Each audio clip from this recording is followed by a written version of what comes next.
Здравейте, драги зрители! Вие отново сте с преданието Навигатор. Днес у нас гост е господин Димитър Стоянов, един адепт, който е отделил една голяма част от времето си основно в това направление. Заедно с господин Георги Костадинов днес ще разговаряме с него, за да напросвети в техните учения, които изучават по-задълбочено. И така, господин Стоянов, кое е основното учение, което вие сте обърнали повече внимание и се занимавате с повече време и повече четене?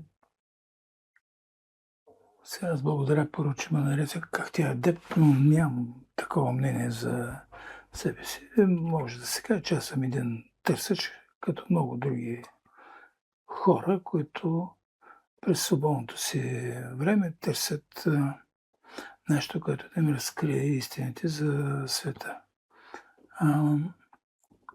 Лично аз от много години, над 30, се интересувам от различните духовни учения. Запознат съм из основи с някои от тях. Познавам и част от организациите, които са създадени следствие на такива учения, които изповядват тези учения. Участвал съм и в техни сбирки. Личното ми мнение, че каквото и да е духовното учение, в края на краищата то винаги опира до едно. Как човек може да промени себе си? Не какво да добави, а какво да премахне от себе си. Това, което е натрупал през стотиците или хиляди животи, които е водил, така че да се приближи по-близо до Създателя. Тоест може да се смята, че когато човек опознае себе си и своите вътрешни възможности, т.е. да се каже, че опознава космоса и света. Да, това на Делфийския храм е записал. Аз би го казал по по-друг начин. Живота и познанието са една стълба, по която човек се изкачва, за да достигне в края на краищата до себе си. До това, което е, а човек е безкрайен. На какво ниво на развитие е сегашната цивилизация? Ниско ниво. Така, защото мнозина така предричат нейната гибел. Физическата гибел, говоря. Вижте, аз лично смятам, че човечеството се намира в една дисхармония. Ако приемем, че положителното и отрицателното в целия космос се намират в едно равновесие. Специално големият проблем, който възниква в днешната човешка цивилизация, това не е даже и това, че може да има ядрена война и други неща. Големият проблем е, че материалното изпреварва много духовното. И това, че материалното изпреварва духовното, може да доведе до ядрена война. На това нещо не се обръща внимание. Тоест, алчността може да доведе до... Да, то не е само унищожение на... Това е подмяната на ценности. Ако трябва да развие по-добре това, което казваме, може би трябва да се върнем към въпроса за естеството на Създателя. Значи специално херметизма счита, че Бог, който той нарича цялото, е същество, което е безкрайно във времето и в пространството. То не може да се контролира от нищо, което е отвън. Не може да се раздели на части. Освен него не съществува нищо друго. И ред такива неща, които са свързани с безкрайността. Когато има едно такова същество, което е едно единствено на този свят, то има един недостатък. Казвам недостатък, но това не е правилната дума. В момента не мога да намеря по-правилна дума. Това е, че това същество не може да се сравни с никое друго и да разбере кое е то. То не може да види своето великолепие. Затова това същество в един прекрасен момент решава да се раздели на части. И тези отделни части създават хората, създават този видим свят. След като казах, че това същество не може да се разделя на части, то в случая се разделя с моите думи, въпросът е къде се разделя на части. Отговорът на херметизма е в ума. Следствие на което ние можем да кажем, че човек, че на този свят нищо друго не съществува освен Бог. Че човек е Бог. Той каквото и мнение да предприема за себе си, той се принизява. Когато ние се отъждествим с хубавия автомобил, с храната, която едем, с наркотиците, с семейството, с децата, с работата, така нататък, всяко едно нещо, което смятаме, че не изживява, ние всъщност се смаляваме.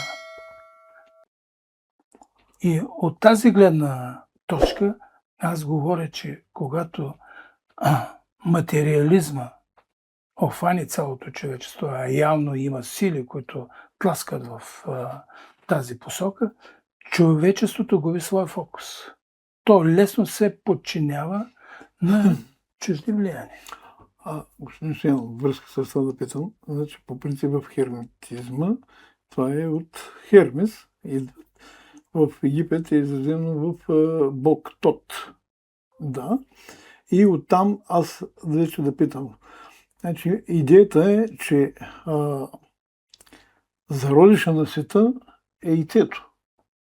Дори в момента съществува такова яйце в храма Света София в Константинопол. То е много значително. И при разширяването, за това, което ви говорите, то се разпределя вече на по-малки съставни части. И когато е станало това разширяване, това се нарича и взрива, с който се е родила съвременната Вселена. Вие мислите ли, че това е обективната истина или е просто една легенда? Вижте, Защото все пак херметизма е все учение. аз ви казах, че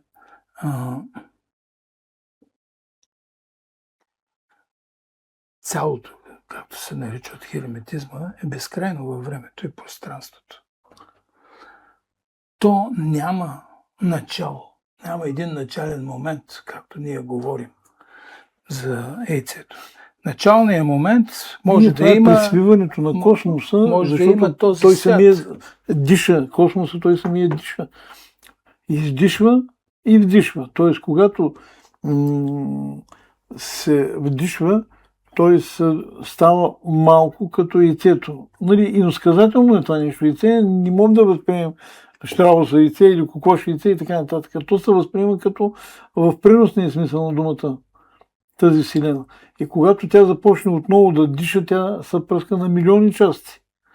Ето, например, само в Слънчевата система има 9 планети, комети и така нататък. Вижте, ако имате в предвид това, което ние наричаме големия взрив, може да се приеме и по този начин. Но големия взрив, това, което сега е модерно което е родило съвременния свят, това, което ние наричаме матрица, нали, както е модерност от филма, или това, което индусите наричат майя,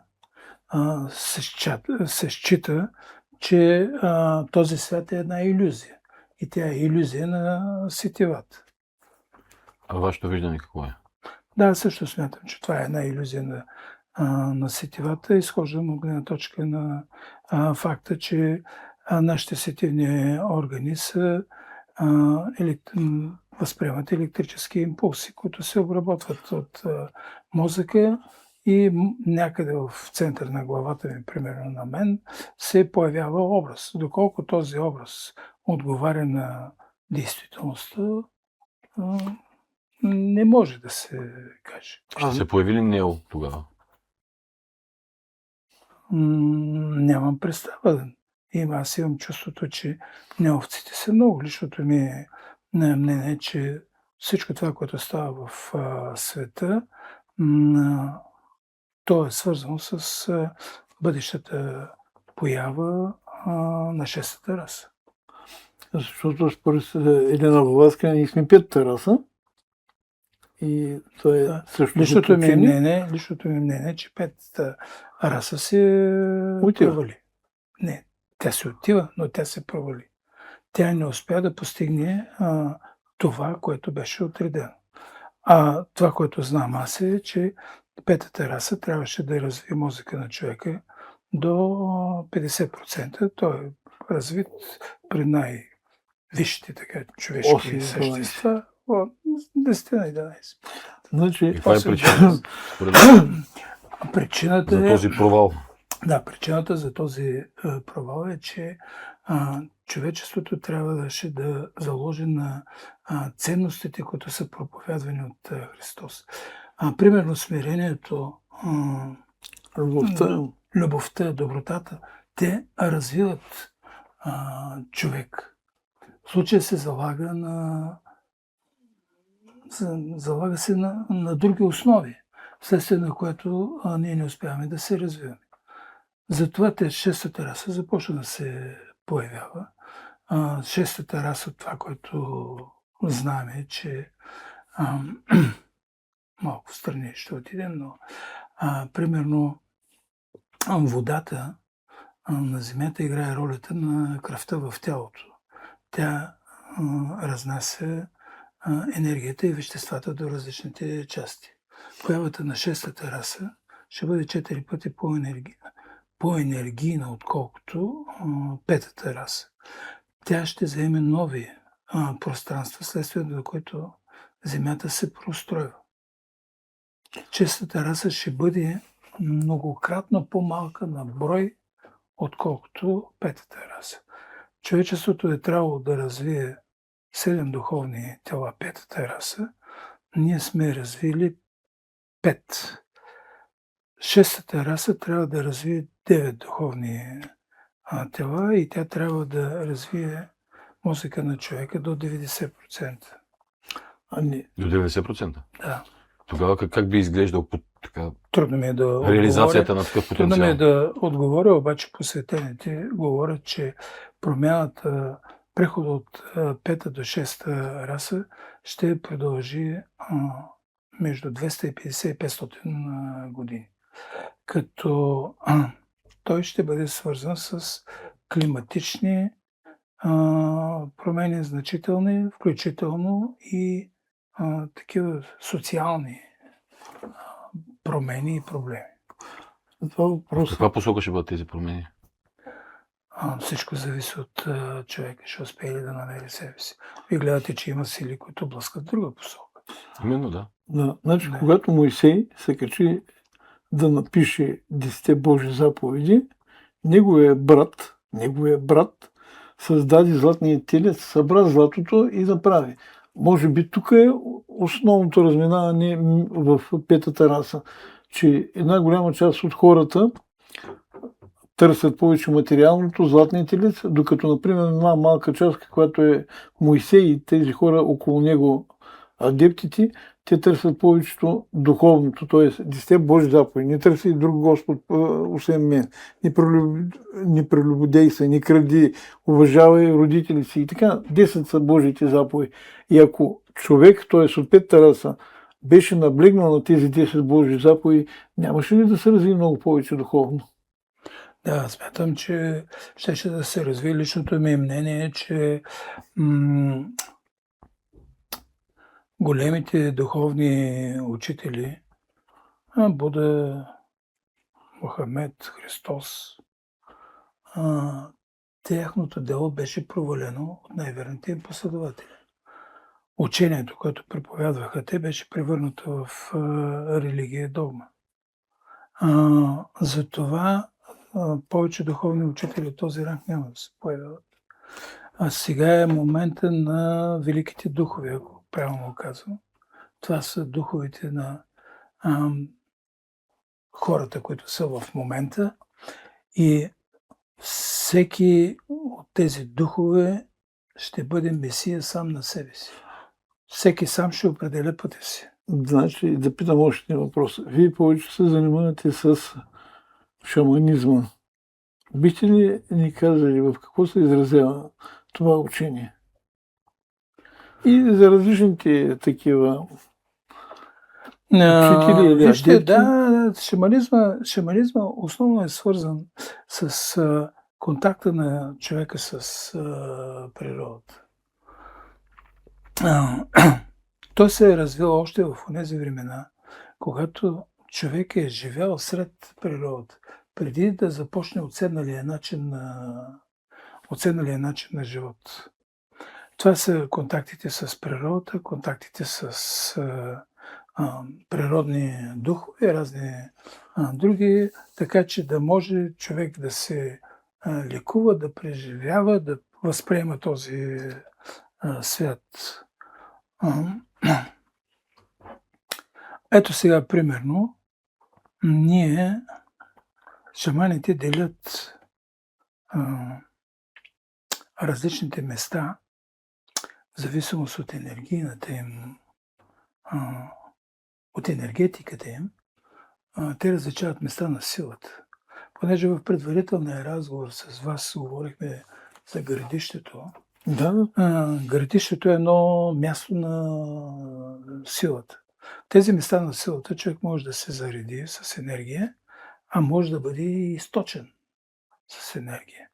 И понеже говорихме за парада на планетите, тогава, тъй като в градището човек се зарежда с енергия, тогава възможността да се зареди, да се синхронизира своето тяло е много по-голяма, отколкото в обикновените дни, когато няма парад на планети. Но тогава там стават чудеса. Например, не знам как се извършват, но се появяват определени светлини, има холограми, които, така да се каже, и тогава обикновеният човек не може да си го обясни всичко това. На какво може да се дължи? При парада на планетите става синхронизиране на космическа енергия. Такива места на силата се превръщат в ос на света. Нарича се Аксис Мунди, по която протича космическата енергия. Космическата енергия достига до Земята и Земята се превръща в огледало на космоса. Това е втория закон на херметизма. Каквото горе, това е долу. Да, за това започват да се виждат такива странни неща, които са по-нагоре. Специално, ако вземем предвид астрономията в подреждането на планетите не вижда нищо съществено. Но астрологията, да. Да, то се вижда от астрологията. Вижда се от езотериката. Как точно планетите влияят върху формиране на характера, върху формиране на личността? Вижте, аз не съм специалист по астрология, но мога да ви разкажа един случай с човек, който разбира от тази работа, ако е интересен за да, разбира се.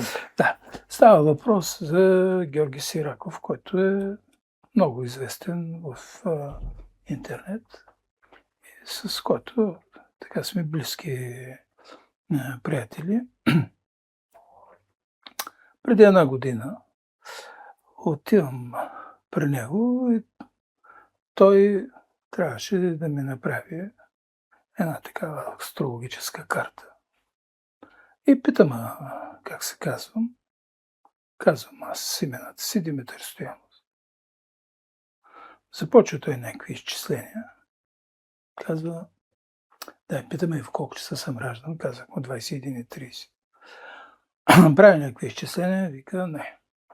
Ти, вика, не си роден в 21:30, защото ако беше роден в 21:30, щеше да имаш 2 дъщери, а ти имаш 2 сина.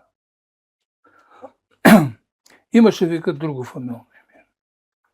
Аз на времето си казах Димитров. Казах му името Димитров. Почта да изчислява това. Вика, не, и тук не. Ти вика, нямаше да си жив. Ако беше. С това име. Дай, вика, фамилното си име. И аз се сетих, че дядо ми по бащина линия беше Ташев. Казва му Ташев. Той почва да изчислява. Казва, да, ето това нещо пасва. Значи, роден си в 21 и 24 минути. Имаш двама сина.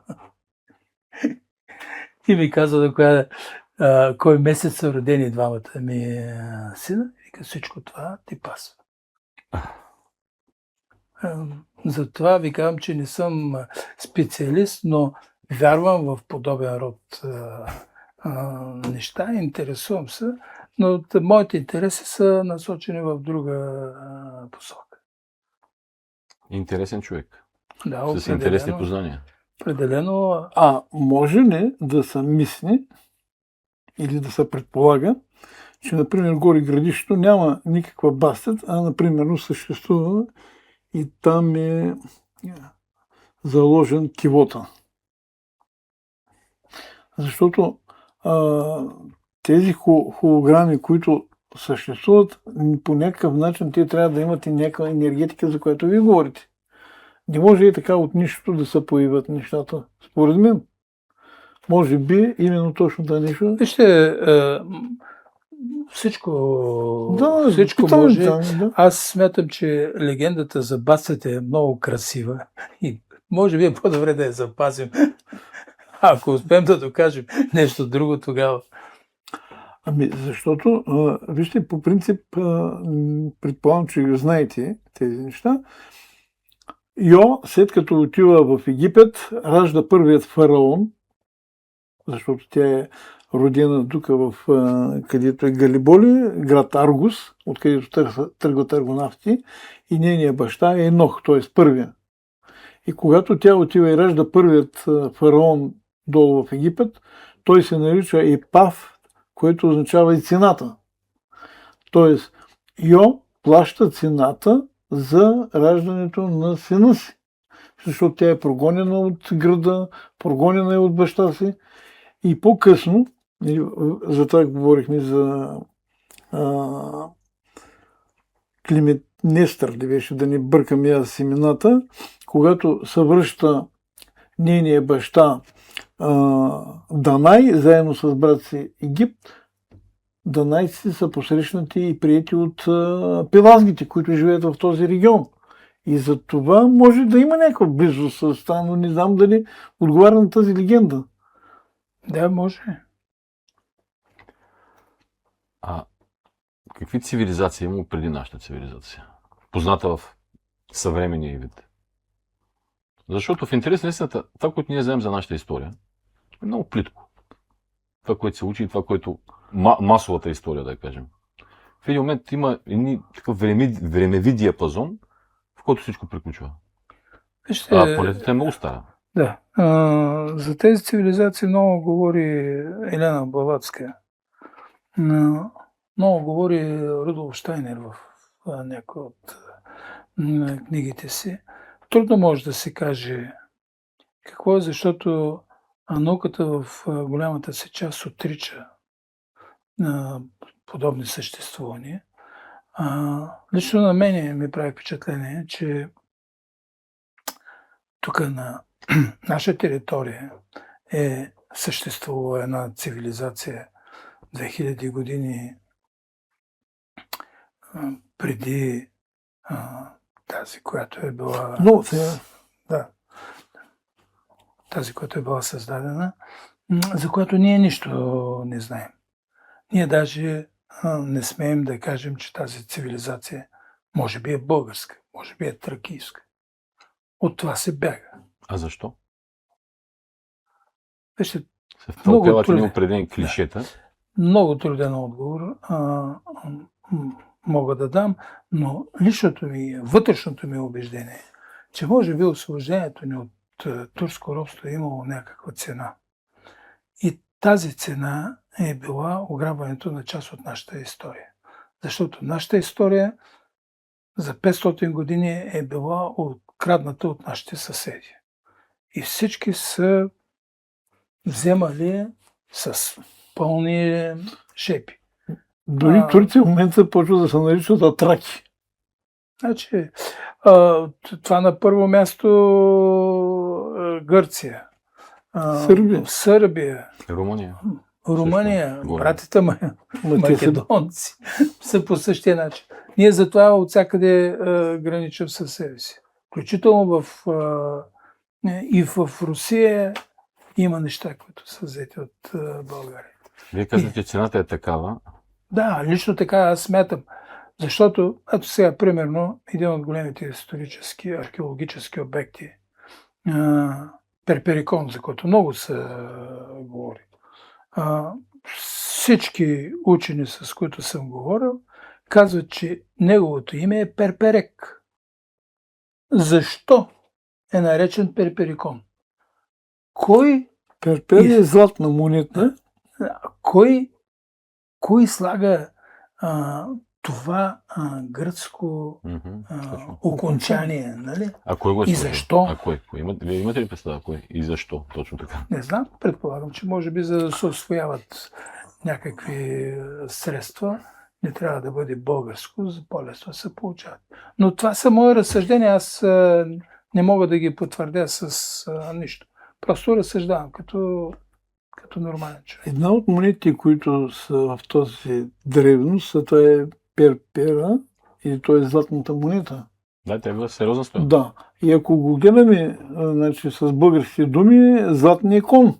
Няма нищо много често, например, когато има някакви гръцки, римски, какви ли не всякакви други думи, винаги когато се търси тяхното окончание през латинските, през гръцките, еди какво се не се получава. Докато в много от случаите, когато се търси чрез български език, те се намират своя смисъл. Нали, аз така мисля, може и да не съм прав. Много е пластичен нашия език. Не, той е коренно различен, защото всяка буква при нас има фонетика. Именно. Докато при тези хора има много често няколко букви да означават един звук, Да. което вече пречи на самият смисъл на... Както, например, има една шега, извиняйте, просто ще я включа. Германците създават философиите, французите създават революциите. Значи и Хегел, и Маркс, и всичките са германци, докато, например, в Германия няма толкова... Да, докато в Германия почти няма никакви революции. Значи революциите са във Франция. Да, точно. Да, ето какво противоречие. Значи... Великата френска, Парижката комуна. Мисля, че преди това има и също там бунтове. Да, в 1791 година е първата революция. 89-та ли беше? 14 юли. Да, 14 юли, да. При вземането на Бастилията. Ето, там се правят толкова много революции, а германците създават философия. Няма смисъл. Да. И все пак да продължим нашият разговор. Може ли да се надяваме при този парад на планетите, защото преди малко си говорихме дали планетите влияят. Ето Луната. Луната може да е частица от Земята, но когато има пълнолуние, има, мисля, че приливи. Когато има новолуние, има отливи. Това означава, че тези небесни тела влияят по един и по друг начин върху Земята. Да, Слънцето също влияе. Да. Се влияят и на Земята и на живота на хората. А как може да са... Нека само секунда да отворим една скоба, защото има теории, че Луната е куха структура. Да, също. Управляема. Да, че космически кораб.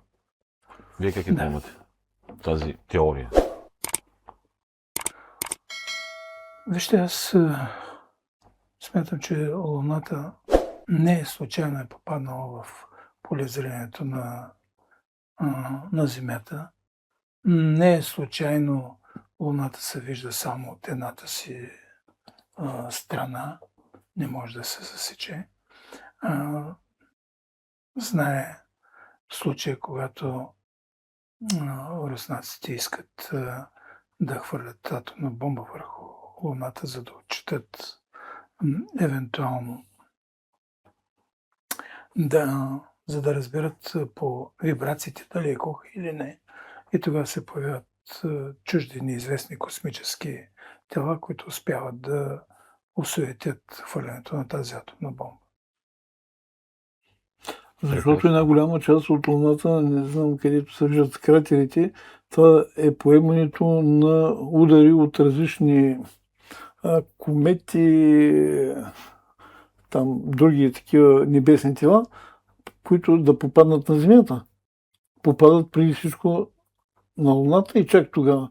И това, което пита колегата, смисъл, защо след толкова хиляди години, които има записи, винаги Луната се вижда само от едната страна? Защо?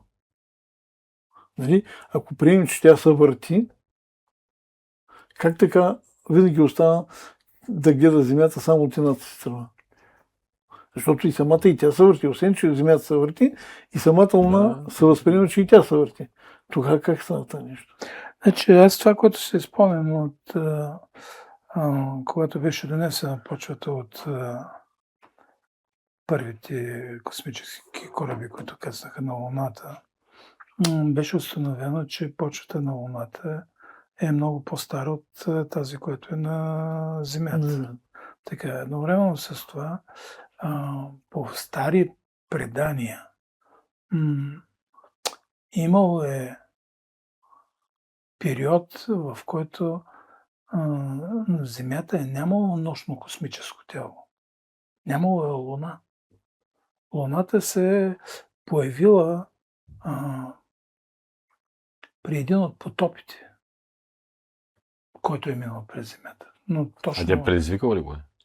Предполага се, че го е предизвикал. Говорим за потоп, който е някъде около 10 000 години преди новата ера. За него потоп. Новия ковчег. Примерно. Да, ако е тогава е бил Ноевия ковчег. Защото се счита, че на Земята е имало много, много подобни потопи. Да, един от който е Черноморски. Ако трябва да говорим за Черноморски, кога е станало според вас? Или това, което сте чули, с което сте запознати? Аз смятам, че 3-4 хиляди години преди новата ера. Защото има данни, защото правиха изследвания в 1351 и 1353 година. Според изследванията, в които са в Гренландия, изследваха снега, леда по-точно, и се установи, че преди 1300, преди новата ера, 1351 или 1353, няма да споря, например, има такива катаклизми и започват този потоп, Черноморският, и тогава залива почти цяла България. Защото, например, тук в Бургас, където е днескашния Шилото, са намерени коти. Намерени са къде да се вързват. Мисля, че горе в Сливен също е намерени такива места на една височина между 5-600 метра, включително и около Пазарджик и така. Тоест, почти днескашното, където е... Докъде е стигало морето? Моля, до Пазарджик е стигало. Значи там е имало... Пазарджик? Да. Родопите? Родопите, една част от Родопите са били под вода. Както и тук, например, Странджа също е била една голяма част под вода. Сигурно източна Стара планина. Варна наистина е пристанище на Шумен, така? Да, сигурно. Значи, ние само можем да кажем това, което сме чели, което сме изследвани. Интересни неща. Да, и преди да завършим, вие бяхте казали, че сте запознати с още едно учение, което така доста сте го изучавали, мартинизма. Да не запознаете с малко информация. Мартинизма е свързан с Мартинес де Паскуали. Почти нищо не е известно за него. Предполага се, че той е португалец. Появява се в втората половина на 18 век в Париж. Включва се в масонските ложи, които съществуват там. Започва да подбира хора, за да създаде, които включва в свое собствено учение. Членовете на на това негово учение, той ложа го нарича, се наричат коали. Един от тези коали е Папюс.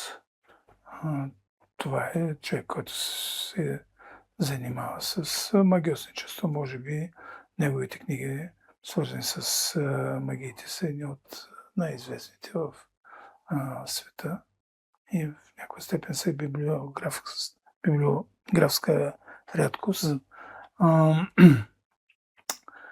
Така той подбира няколко души, с които ги обучава да работят с енергиите, създаването на общ егрегор. Общия егрегор всъщност не. Целта на този егрегор е да се свържат с духовни същества или тъй наречените ангели, които да изпълняват техни задачи. Това учение се разпространява бързо в света, но то е едно от най-тайните, защото посветените в това учение, наричани велики неизвестни, те не поддържат контакт със себе си. Всеки един от тях има по 3 имена. Едното му име е рожденото му име. Второто му име е името, с което той е свързан. С братята си. И третото име е името, което знае самия той. Никой друг не го знае. Той се обръща и се смята към себе си по третото си име. Това се прави с цел, така че ако някой се опита да прави магия, да не може да му я направи. Защото не е на неговото име. Не е насочена към него. Ами това може да се каже като шега, но това е и самата истина. В тракийската митология, в тракийския модел на поведението, не знам дали знаете, че, например, Димитър може да бъде Дима, така с модални имена, за да не може дявола да настигне. В шаманските практики това е широко известно. То се използва навсякъде. В българските митологии, българските традиции това нещо е известно. Например, Георги Гошо. Защото когато е записано в книгата и дявола прочете Георги, той отива и търси Георги. Но домашните му, близките му всички го знаят Гошо. И той се обърква по този начин. За това, което вие казвате. А по принцип в това учение мартинизма, как са познавали самите поддръжници на това учение? Значи, посвещаването е от човек на човек. Примерно, след като един е посветен, той има право да посвети някой друг. В общи линии, посвещаването е ставало, като те извършват специални ритуали, при които съзнанието в тези ритуали се подготвя. След това, с силата на мисълта на този, който ги въвежда в механизма, на тях им се предава знание като вид енергия. Това знание в кандидата се пробужда в порядъка на след година и половина. Се пробужда като нещо усвоено. Значи, за да бъда по-ясен, мога да дам пример с съня. Човек спи, сънува нещо. На сутринта, като се събуди, нищо не се спомня. Но ако един сън се сънува няколко пъти, този сън, когато човек започне да го сънува, той се сеща за преди това какво е сънувал и го навързва като една история. Долу-горе същия начин е на това предаване на информация.